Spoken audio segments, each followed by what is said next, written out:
This video will introduce 711proxy's US static IP. The video will demonstrate how to extract and configure in ADS Power Browser.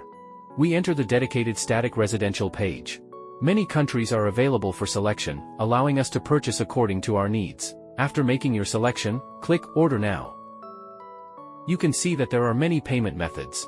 After the purchase is successful, we will enter the dedicated configuration interface. This shows your available IPs, and you can then find the IP we just purchased. Click Generate to see your agent information. After copying, open the ADS Power Browser. Select SOCKS 5 as the proxy type. Then paste the copied proxy information into the host port field. The proxy test is successful. Click to open. The IP address is now configured. Then we checked the IP quality, and it was excellent. If you need such an IP address, you can send a private message to customer service or leave a message.